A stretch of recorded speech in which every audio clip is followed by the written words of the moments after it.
Oh yeah, hello everybody, welcome to part 2 and let's jump onto the fretboard.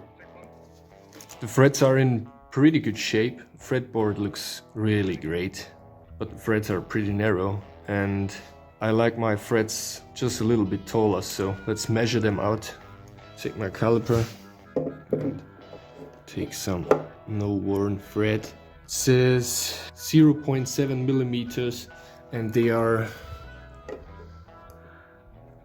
2.3 millimeters wide. I try to prepare everything so you can see what you're gonna need when you make a refret. Fret puller, got this fancy stuff from SteelMac, polish paste, files, rounded edge file is very important, some low-tech sticky tape, maybe some saws, calipers. If you buy your frets straight, you need a bender, fret bender. You can buy them pre-bended, but I like to do it by my own. What you need is some luthier's knife. Highly recommend to get one of these because it will be your best friend. I will make some good looking handle out of hardwood one day, so we will need this. When you're finished, what you need is some oil. I used to take weapon oil, which is this one. Now I will work with something from Dunlop lemon oil. I will use it. What you're also gonna need is some soldering iron because you want to heat the frets before pulling them. It will soften maybe some glue, or it will just soften the wood so you can get out the frets easier by pulling them out. First, just look at the truss rod. Before we start to pull the frets, you want to be sure that the truss rod is loaded just a little bit. So I saw it on the previous video where Ted Woodford, I would highly recommend this guy. He's just my god. He does the best work on guitars. He's the best repairman, it's my opinion. He said it's beautiful to see factory lacquer on the truss rod nut. And we have to turn it so the lacquer will flake off. And we have to get onto the nut and turn it. It's hard to get on. Suspicious. Let's see how we can get onto. It's because the thread is too long. I want to turn it counterclockwise to release it. And it's a bit loaded. It was loaded. Let's see what it has done to the fretboard. We got a little bit of a relief. We have a fall off created. Yeah, it's Gibson. Gibson is just great. Alright, so what we want to do before we pull the frets is to load the fretboard just a little bit, that the neck goes this way and the frets are easier to pull because we will open up just a little bit the fret slots by turning. I think I made a half of a turn. Let's see what it does. Yep, the gap is closed. Actually, did not that much.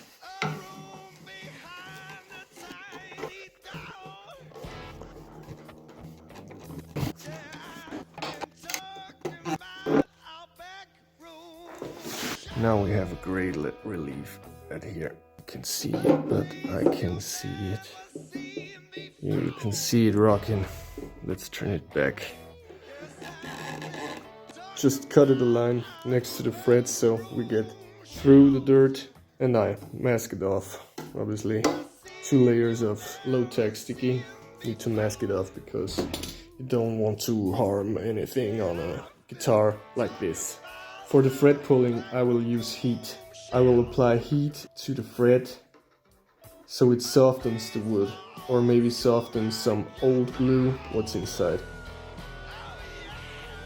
Some people use solder, so I guess they do it because when the soldering melts, they know the fret is on the right temperature to pull. So let's try it. I've never done this before.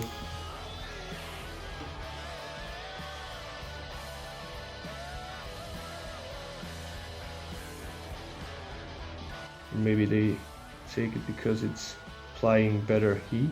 Seems like that. Yep. It really gums it up inside. I can smell it. Smells like hide. Let's try to pull it.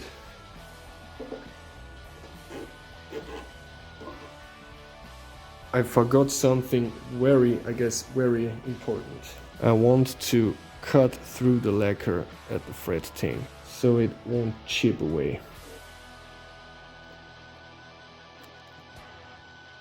And we're back on heating. But I don't like the soldering thing, because if you need a replacement thread from the 50s and here is everywhere the solder, you won't use it. But if you need one without soldering, you can reuse it. You really can reuse it. Smells like a dead mouse. That's hide glue.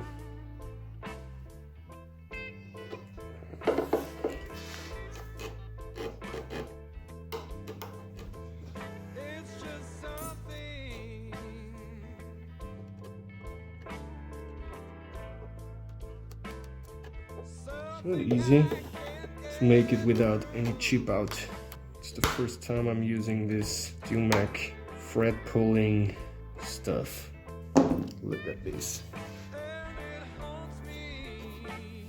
Absolutely no chip out. I think this is hide glue, so we will have to heat it up. Let's try the second one. So Ted Woodford filed a groove inside to apply better heat.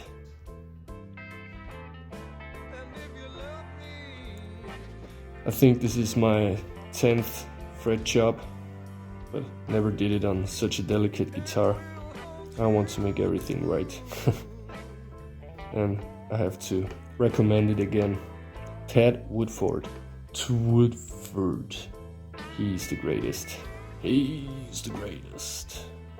Let's jump on to the future. Made myself a super cool fret.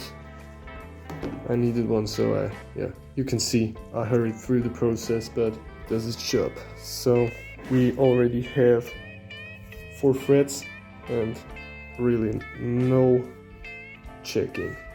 Because of the tang, when you pull the frets, the tang will rip the wood fibers and you can get some chips and the fret won't hide them. So, and you really don't want to ruin your fretboard. So this is what you want. Sometimes when the fret is too hard on the fretboard, you can't grab it with the plier. I take some old chisel and lever them out. Just as a starting point.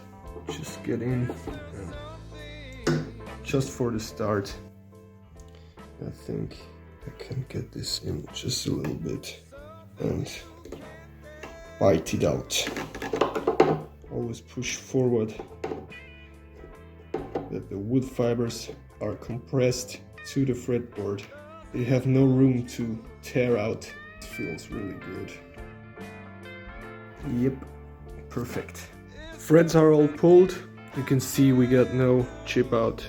There is maybe something we call tear out, but because we scored the frets, the chip stops right at the cutting edge and the next tang will hide it.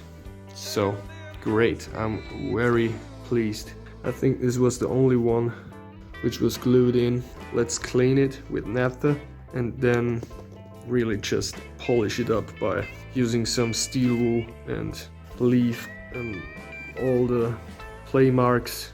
I want to let them in there, the play marks. Yep, see, very much dirt. Actually not that much. Looks like a good oiled fretboard. It's well cared. Come up with some steel wool and it's just like burnishing. There are still the sanding marks from the factory. That's pretty cool. But by burnishing it, fretboard will get much smoother. Clean it again Oh, this will look so great when it's oiled. That's enough.